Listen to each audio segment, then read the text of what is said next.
Shalom à tous. Soyez abondamment bénis encore en ce jour glorieux dans le Seigneur Jésus-Christ.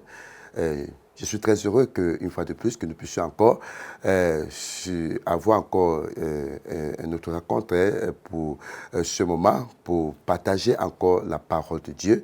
Et je crois que par la grâce de Dieu, vous vous portez parfaitement très bien dans le Seigneur Jésus-Christ.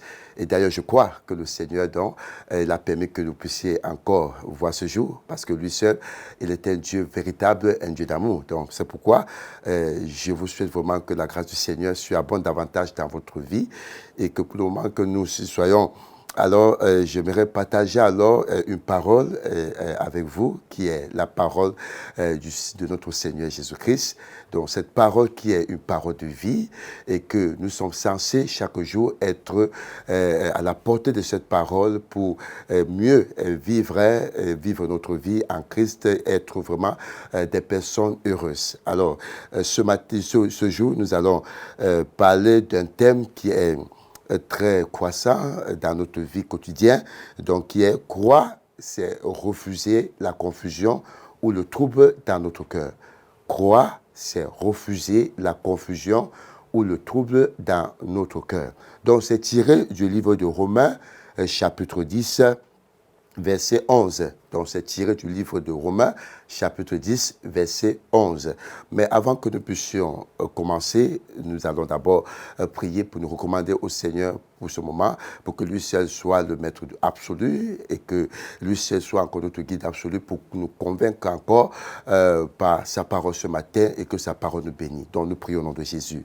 Père, au nom puissant de Jésus-Christ, éternel Dieu de grâce, Papa, nous te bénissons, nous te magnifions, nous te disons encore merci pour ce nouveau jour que tu nous as accordé d'être encore avec toi. Nous te prions, Seigneur, au Dieu de grâce, en ce moment de ta présence au milieu de nous, pour que tu puisses, Papa, nous accorder, Seigneur, une grâce particulière, pour saisir encore, Seigneur, ta parole qui va nous bénir, qui est une vie et qui va davantage, Seigneur, faire régner encore ta paix en nous au nom de Jésus. Merci encore pour ton esprit qui est disposé pour nous conduire, Seigneur, en ce moment, Seigneur, dans notre esprit, dans la parole de vie et que nous puissions davantage recevoir encore, Seigneur, tes multiples bénédictions dans notre vie de tous les jours. Reçois encore la gloire, reçois encore l'honneur. Que c'est au nom de Jésus que nous avons essayé de prier. Amen, amen, amen.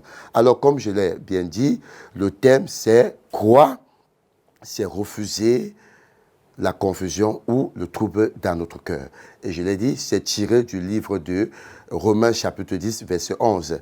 Donc, nous allons découvrir dans ce verset qui dit ici, Romains chapitre 10, verset 11, qui dit « Quiconque croit en lui ne sera point confus. » Vous comprenez ça? Quiconque croit en lui ne sera point confus. Donc, si vous voyez, ça c'est le thème que le Seigneur a élaboré pour nous encourager.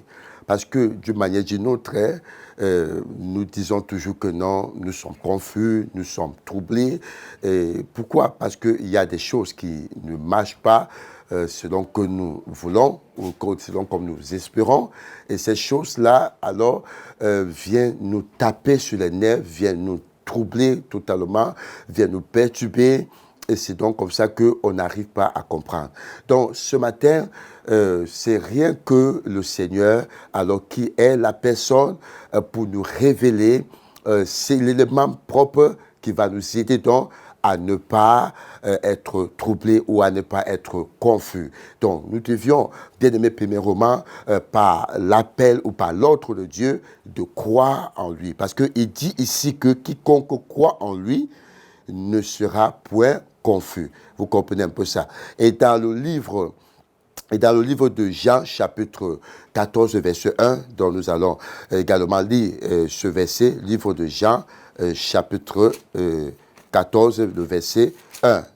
Jean, chapitre 14, le verset 1, c'est très riche pour que nous puissions comprendre également que le Seigneur, lui, il est fidèle et il nous aime tellement et qu'il ne voudrait pas que nous puissions être dans la confusion ou dans le trouble. Donc, dans le livre de Jean, chapitre 14, verset 1, qu'est-ce qu'il dit? Il dit que votre cœur ne se trouble point, croyez en Dieu, croyez en moi. Vous comprenez un peu ça? Croyez en Dieu et croyez en moi. Que votre cœur ne se trouble point. Amen. Donc, pourquoi Jésus dit que notre cœur ne doit pas se troubler? Parce qu'en réalité, s'il est vraiment là, bien-aimé, il est là donc pour veiller à ce que notre cœur ne se trouble point. Et pour que notre cœur ne se trouble point, on doit croire en lui. Comme il a dit dans le livre de Romains, chapitre 10, verset 11. On doit croire en lui. Pourquoi on doit croire en Jésus? Pourquoi on doit croire en lui seul? Pourquoi on doit croire en Dieu? Pourquoi on doit croire également en Jésus? C'est très important de savoir. Regardez ici dans le verset 27 de Jean chapitre 14. Jésus a également donné un encouragement dans le verset 27 de Jean chapitre 14. Il dit ceci. Je vous laisse la paix. Je vous donne ma paix. Vous comprenez un peu ça? Je vous laisse la paix et je vous donne la paix. Vous comprenez? Quand il dit je vous laisse la paix, qu'est-ce qui produit la paix? C'est la question. Vous savez, bien-aimé, quelque part dans la parole, on a dit une parole douce. Bien-aimé, une parole douce, bien-aimé, adoucit également les mœurs. Vous comprenez un peu ça? Donc, quand une bonne parole adoucit, bien-aimé, les mœurs. Donc, quand tu es une personne que on te donne une bonne parole, bien-aimé, tu sens une tranquillité, une paix totale. Donc, c'est pourquoi il dit, je vous laisse la paix. Donc, la paix ici, bien-aimé, c'est la parole de Dieu. Vous comprenez un peu ça, c'est la parole de Dieu. Et nous savons que dans Jean chapitre 1, verset 14, il a dit ceci, que la parole s'est fait chair. C'est pourquoi il dit, je vous donne ma paix. Vous comprenez un peu ça? Je vous donne ma paix. Donc, c'est-à-dire, il vous donne l'esprit de la paix. Parce que Jésus-Christ, bien-aimé, n'est pas de chair en os comme toi et moi. C'est pourquoi il a dit, bien-aimé, quelque part, que il est avantageux pour vous que je m'en aille. Je crois que c'est dans Jean chapitre 16. Il est avantageux pour vous que je m'en aille, afin que le consolateur vienne. Vous comprenez? Pour nous conduire dans toute la vérité. Jésus ne devait pas rester toujours sur le plan physique. Il devait maintenant être une personne sur le plan spirituel.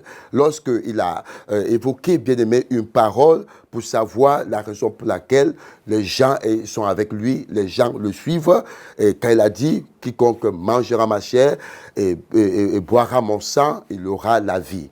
Vous voyez, les disciples qui se sont ajoutés aux autres 12 disciples, alors eux-mêmes ils ont dit que cette parole est due, qui peut la mettre en pratique. Vous comprenez? Et Jésus-Christ a dit, si vous voyez le Fils de l'homme, retournez là où il était auparavant. Donc, le Jésus-Christ qui est manifesté, qui a été manifesté, a été, bien aimé, c'est une personne esprit. Vous comprenez bien ça. Donc, c'est une personne esprit. C'est la raison pour laquelle il a dit, les paroles que je vous dis sont esprit et vie. La chair ne sert à rien. Jésus ne voudrait pas ici que tu le vois d'une manière de chair. Mais Jésus voudrait ici que tu le vois par l'esprit. C'est pourquoi il a dit à Nicodème, à moins de naître d'eau et d'esprit. Vous comprenez ça? Donc, de naître de la parole et de naître de l'esprit. Donc, Jésus vient dans le livre de Jean, chapitre 14, verset 27, et dit, je vous donne la paix. Vous comprenez un peu ça? Qui est la parole? Donc, pour dire que si nous nous attachons à la parole de Dieu, bien aimé, ça va par l'esprit, bien aimé, nous donner la paix. On aura la paix, on n'aura plus le trouble dans notre cœur. Peu importe les situations, alors on aura la paix totale. Parce qu'on a l'assurance que Christ ne nous a pas quittés.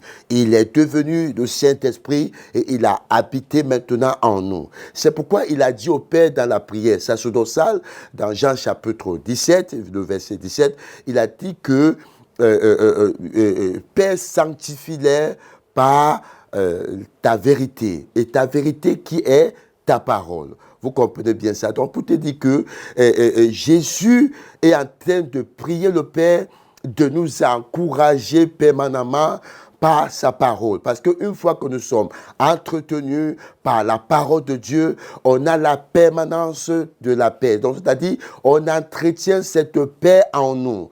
Donc, il n'y a que la parole de Dieu pour entretenir cette paix en nous. Et lorsque il y a la permanence de la paix en nous par la parole de Dieu en esprit et en vérité, alors nous ne serons point confus, nous ne serons point troublés. Donc, notre cœur ne sera pas troublé, notre cœur ne sera pas dans la confusion. Vous comprenez un peu ça? Donc, c'est pourquoi Jésus dit au Père, ils sont dans le monde, mais ils ne sont plus du monde. Vous comprenez ça? Ils nous laissent dans le monde, mais nous ne sommes plus du monde.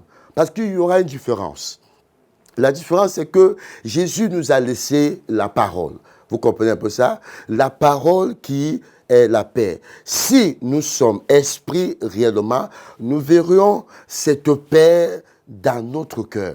Et face à des situations, bien-aimés, ne seront pas troublés. Parce que les situations, bien-aimés, dans notre vie, ont pour rôle, bien-aimés, de nous mettre dans les troubles ou dans la confusion. Donc ici, Jésus voudrait que nous apprenions à lui faire confiance, à faire confiance à la parole, à faire confiance à lui, parce qu'il est là.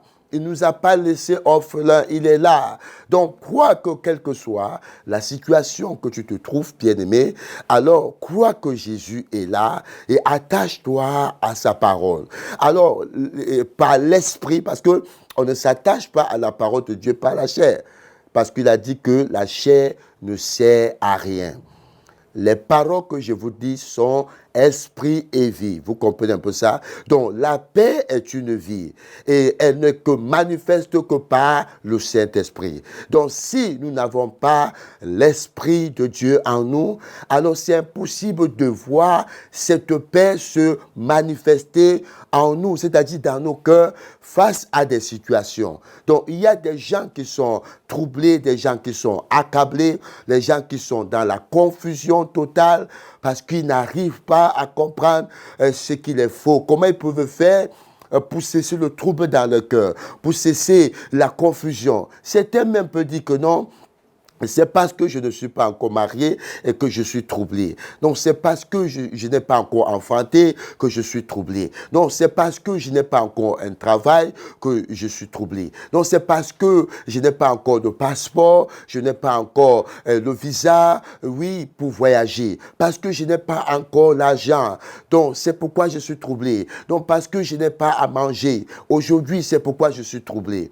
Bien-aimés, nous voyons ici que malgré tous ces éléments que quelqu'un peut oser, bien-aimé, citer en ce qui concerne, bien-aimé, ses besoins, que c'est à cause de l'absence de ses besoins que cette personne est troublée. Même si, lorsque ses besoins est comblé, mais cette personne est également troublée. Vous comprenez un peu ça? Donc, pour vous montrer ici que la vraie paix dont nous parlions, bien-aimé, c'est une paix divine. C'est une paix permanente. Donc, une paix qui est une nouvelle vie. Vous comprenez un peu ça? Oui, tu peux être heureuse, bien-aimé, toi qui as enfanté aujourd'hui parce que tu as longtemps attendu, bien-aimé, l'enfantement et un jour c'est arrivé. Je parie que le jour que tu étais à l'hôpital, toi, cette femme, quand tu voulais accoucher, si tu étais dans les douleurs. Mais une fois que tu as eu ton bébé, tu étais content. Mais tu as oublié que ce bébé ne restera pas bébé. Tu as oublié que ce bébé, bien-aimé, aura également des défauts. Est-ce que tu t'attendras donc que l'enfant fait caca sur lui, l'enfant pisse sur lui, l'enfant crie toute la nuit. Est-ce que ces éléments qui vont se développer à fur et à mesure que l'enfant grandit, est-ce que tu auras à supporter cela? Est-ce que tu auras gardé cette paix? Et à un moment donné, tu vas commencer à dire, mais c'est que j'ai d'enfant ça. Cet enfant pleure beaucoup. Cet enfant me trouble. Cet enfant m'embête. Mais je suis fatigué. C'est même que j'ai d'enfant que Dieu t'a donné. Donc, pour montrer que ce ne sont pas ces choses, bien-aimées, qui t'apportent la vraie paix. Je parle de la vraie paix qui ne vient que de la parole de Dieu, qui est une vie. Parce que la parole de Dieu est une vie. Donc, pour vous dire tout simplement que la paix est une vie. Alléluia. Dans le livre de Matthieu, que nous allons lire d'ailleurs, le livre de Matthieu, chapitre 5, verset 9. Il y a une parole que Jésus-Christ lui-même a énumérée pour nous encourager. Voici ce qu'il dit dans le verset 9. Il dit, heureux ceux qui procurent la paix. Vous comprenez un peu ça? Heureux ceux qui procurent la paix, car ils seront appelés fils de Dieu. Vous comprenez? Heureux ceux qui procurent la paix. Vous comprenez un peu ça? comment tu vas procurer la paix? Amen. Comment tu vas procurer? Donc, tu as dit, tu procures la paix, c'est-à-dire tu manifestes la paix, tu vis la paix. Tous les jours, tu vis la paix, tu manifestes la paix. Donc, s'il faudrait manifester la paix, il faudrait que tu aies la paix d'abord en toi. Et cette paix, bien-aimé, est Dieu lui-même. Il est la parole. Vous comprenez un peu ça? Donc, si tu as la parole et que tu as l'esprit de la parole, alors l'esprit de la parole, face à des manquements, face à des épreuves, face à des difficultés, comme la misère, comme la pauvreté, comme la maladie, oui, bien-aimé, tu vas voir que malgré que les gens vont te voir ainsi, bien-aimé, tu auras une paix totale. On va voir un peu le cas de Job. Vous voyez un peu ça. Job, malgré sa situation d'infimité, c'est-à-dire de maladie atroce, Job n'était pas troublé. Malgré que ses amis sont venus auprès de lui pour essayer un peu de le convaincre, de le mettre dans l'engouement pour qu'il puisse être troublé, pour qu'il puisse être confus. Mais lui, il a refusé cela complètement parce qu'il sait en qui il a cru. Vous comprenez un peu ça? Donc, il faut croire en Dieu. Il faut croire à Jésus. Oui, ce sont eux qui te donnent la paix. Dieu est la paix. Jésus-Christ est la manifestation de la paix.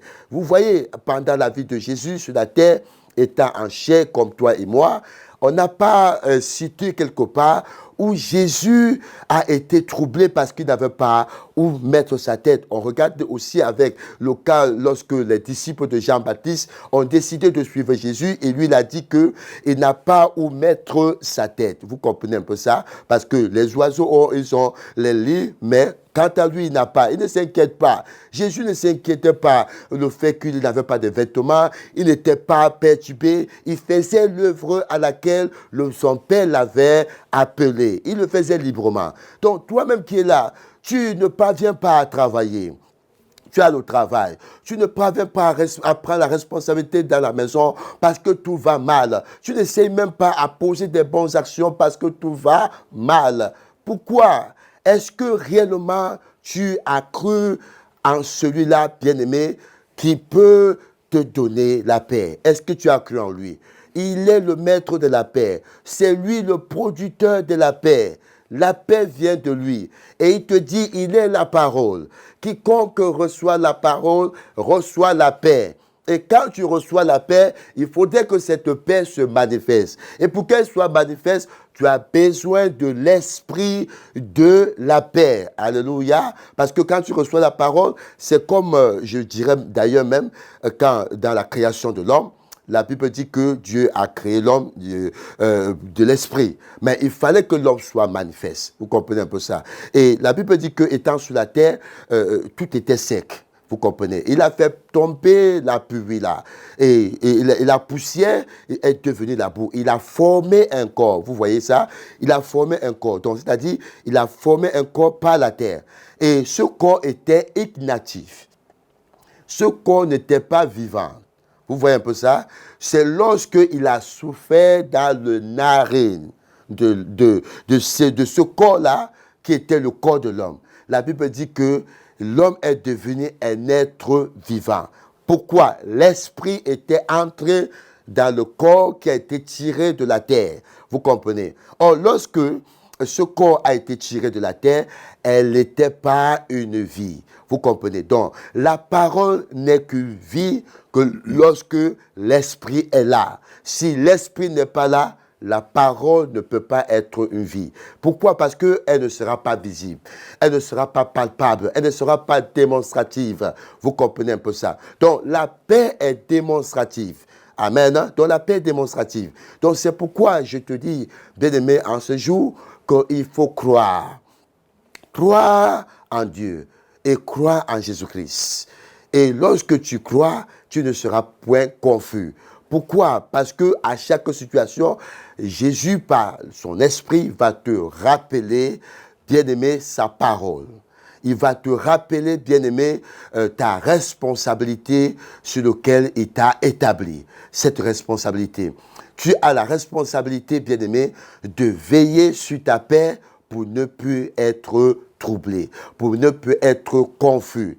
Ne pense pas que c'est ce qui te manque là, bien-aimé, et qui te trouble, ou c'est ça qui t'amène totalement dans la confusion, au point où tu ne parviens pas à poser des bonnes actions. Non, bien-aimé, c'est tout simplement que tu as oublié d'où vient la paix. Vous comprenez un peu ça? D'où vient la paix? Donc, la paix vient de Dieu. La paix vient, bien-aimé, de Dieu à travers le Seigneur Jésus-Christ. Il est la parole manifestée. Il est celui qui est venu montrer l'exemple. Comment, bien-aimé, nous devions vivre par la paix et pour la paix. Alléluia. Amen. Donc, nous devons vivre par la paix et pour la paix. Donc, c'est très, très important, mes bien-aimés frères et sœurs. Donc, c'est pourquoi Dieu, à ce jour, veut t'encourager de faire recours à lui, toi qui n'as pas encore fait recours à lui. Donc, si toi également, tu vas dire non, j'ai déjà reçu ce Jésus dans mon cœur comme mon sauveur, comme mon Seigneur. Vous comprenez un peu ça? C'est vrai. Même Paul a fait un constat à ceux-là qui avaient cru également au Seigneur Jésus-Christ. Mais cependant, ils ne manifestaient aucune vie qui était nouvelle en eux. Vous comprenez un peu ça? Donc, c'était des personnes qui étaient également perturbées, elles étaient troublées, et elles étaient confus. Et c'est là où Paul a cherché à savoir comment ils ont reçu le Seigneur. Et lorsque, après cette information, alors il a compris que il ne manifeste pas encore cette nouvelle vie parce qu'il n'avait pas encore l'esprit de la parole. Et c'est pourquoi Paul les a imposé la main, et ils ont reçu l'esprit et leur vie a changé. Et ils ont commencé, bien aimés, à présenter donc la nouvelle vie. Eux qui étaient troublés, eux qui étaient confus, alors à cause de la paix et par l'esprit, ils ont commencé à travers la parole à expérimenter, bien aimés, cette paix. Et c'est donc comme ça qu'aucune situation les ébranlait. Parce que lorsqu'on te dit que non, tu es inébranlable, c'est parce qu'on te voit mettre en pratique la parole de Dieu, bien aimé, par ta croyance, par ta foi. Donc on parle de la croyance, on parle ici de la foi. Vous comprenez un peu ça? Donc quelqu'un qui croit et qui a la foi, bien-aimé, ne doit pas rester inactif. Cette personne va manifester cette foi pour démontrer qu'il a reçu quelque chose de nouvel en lui. Et cette chose-là, c'est la paix. Et lorsque on verra cette personne qui est dans le manquement, ou bien qui est dans le célibat, ou qui est dans le chômage, ou qui est dans la misère, qui ne parvient pas à se déployer. Mais dans tout ça, et lorsqu'on regarde son air, on voit qu'il est confiant, il est tranquille, il a une bonne mine. Et là, tu vas te poser la question, mais comment il fait pour avoir une bonne mine? Tu vas te poser cette question. Amen. Tu vas te poser la question à savoir comment il fait pour avoir une bonne mine. Mais c'est parce qu'il a cru en ce Dieu. Et comme il a cru, bien aimé, il a cru également à Jésus. Amen. Donc, il a cru à la parole qui est Dieu. En d'autres termes, il a reçu la paix. Maintenant, comme il a reçu la paix, alors il a cru au Seigneur Jésus-Christ. Et le Seigneur, donc, par l'Esprit, bien aimé, a commencé à manifester cette paix en lui à travers sa parole. Alléluia. Donc, c'est de ça qu'il s'agit. Pour que nous puissions être bien ciblés là-dessus, pour que tu puisses comprendre que Dieu, il est vrai. Il n'est pas dans ta vie pour te troubler. Même si c'est un sorcier qui te trouble ou bien une sorcière, bien aimé, tu ne dois pas être troublé. Oui, tu ne dois pas être troublé. Aucune situation ne changera ta bonne mine. Aucune situation ne changera ta position en Christ. Tu restes la même personne en Christ. Quelle est cette situation, bien-aimé, que tu dis, non, ça a déjà duré, ça a déjà daté. Donc, c'est pourquoi je suis troublé. C'est pourquoi je suis confus. Non, cette situation, ce n'est pas ta responsabilité. Jésus t'a donné la paix. Il a dit, je vous donne la paix, je vous donne ma paix. Et la suite, il dit quoi? Il dit, je ne vous le donne pas comme le monde donne. Parce que sa paix ne s'alarme point et ne se trouble point. Pourquoi? Parce qu'il veillera par l'Esprit à travers la parole qui est à ta disposition tous les jours. Donc, si tu es dans la communion permanente avec le Saint-Esprit, il va t'amener, bien-aimé, à la parole, à la pratique de la parole. Donc, si tu ne pratiques pas Dieu, c'est-à-dire tu ne pratiques pas la parole, alors d'office, tu vas pratiquer les épreuves. Tu vas pratiquer, bien-aimé, les problèmes dans ta vie. Tu vas pratiquer les manquements. Tu vas exprimer plutôt toutes ces choses. Or, Jésus est là pour que tu n'exprimes plus toutes ces choses, pour que c'est lui-même qui s'en charge. Vous comprenez? Donc, c'est pourquoi dans 1 Pierre chapitre 5, le verset 7, il a dit, déchargez-vous sur lui tous vos soucis. Vous comprenez? Ou tous vos fardeaux. Déchargez sur lui tous vos soucis. Et lui-même prendra soin de lui. Donc, ce souci de mariage, ce souci d'enfantement, ce souci de travail, ce souci de vêtements ou de manger, ou d'habitation, ou de voyage, ou de diplôme, bien aimé, ça ne te concerne pas. Fais ta part en veillant sur la paix de Christ en toi. Et tu vas voir comme Dieu va voir que tu lui as confié toutes choses et tu lui as fait confiance. Alors, bien-aimé, tu vas voir comment les choses marcheront parfaitement dans ta vie. Amen. Donc, bien-aimé, je suis venu en ce jour pour t'encourager de faire recours à ce Dieu, de faire recours à Jésus, de croire véritablement, bien-aimé, que ce qu'il a dit, il accomplira. Oui, que tu laisses tes fardeaux, bien-aimé, à Dieu, que tu crois à la paix, que tu t'attaches à la paix et que tu décides à partir d'aujourd'hui de dire, je dois veiller sur la paix de Dieu en moi. Si tu ne l'es pas, que Dieu t'aide, bien-aimé, en ce jour, dans l'esprit, à pouvoir t'attacher désormais à lui et que lui, chaque jour, produit par son esprit la paix dans ton cœur au nom de Jésus. T'aimerais abondamment béni dans le nom de Jésus-Christ. Amen.